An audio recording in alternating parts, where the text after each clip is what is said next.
আসসালামু আলাইকুম ওয়া রাহমাতুল্লাহি ওয়া বারাকাতুহু। আশা করি সবাই ভালো আছেন, সুস্থ আছেন। আপনাদের সবাইকে স্বাগতম আমাদের আরো একটি সেশনে Python 3 Programming on Beecrowd Beginner Level।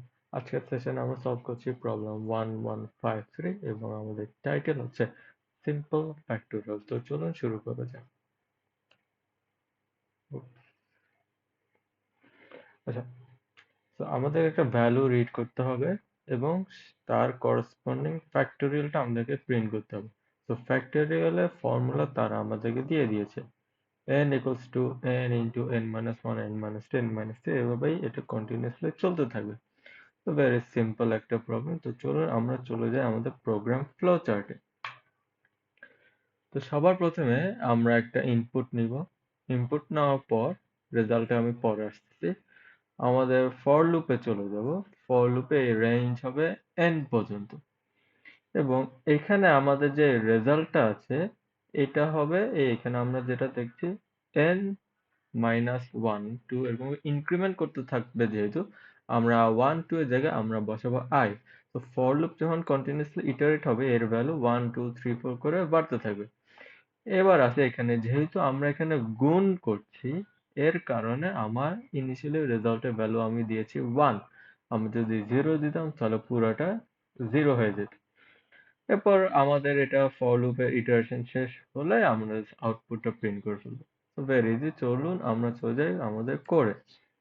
তো সবার ফার্স্টে আমি একটা ইনপুট নিচ্ছি, n equals to int integer input নিয়ে নিলাম। এবার হচ্ছে আমাকে একটা ভ্যারিয়েবল ডিক্লেয়ার করতে হবে রেজাল্ট রেজাল্টের জন্য। ইনিশিয়ালি এটার ভ্যালু আমি দিচ্ছি ওয়ান। এবার আমাদের মেইন পার্ট সেটা হচ্ছে for I in range bracket n save হলো। এবার হচ্ছে রেজাল্ট আমাদের ক্যালকুলেট করতে হবে। So result star equals to হচ্ছে কি হবে n ইনটু ব্র্যাকেট n, আমি ভুল করছি মনে হয়, জাস্ট n মাইনাস i হবে। সরি অ্যাবাউট দ্যাট, আমি এটা ব্র্যাকেটে দিয়ে দিই n মাইনাস i সেভ। এবার কি করবো, এরপর আমরা জাস্ট ফাইনালি রেজাল্টটা প্রিন্ট করবো। সো প্রিন্ট ব্র্যাকেট রেজাল্ট, দেখি তো আমাদের সলিউশন কোড ঠিক আছে কিনা। আমি এটা রান দিলাম। আমাদের ইনপুট ছিল 4, সো লেটস টেক 4। আমাদের আনসার এসেছে 24। So everything looks good. Let's copy, submit, submit, cross 1 2 3।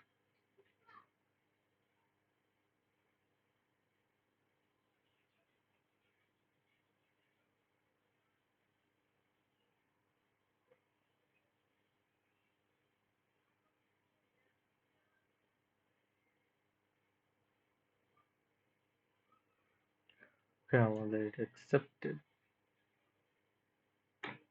Easy একটা প্রবলেম ছিল। তো আজকের জন্য এতটুকুই। ইনশাল্লাহ দেখা হচ্ছে আপনাদের সাথে আগামীকাল। সবাই ভালো থাকবেন, সুস্থ থাকবেন। আল্লাহ হাফেজ। আসসালামু আলাইকুম।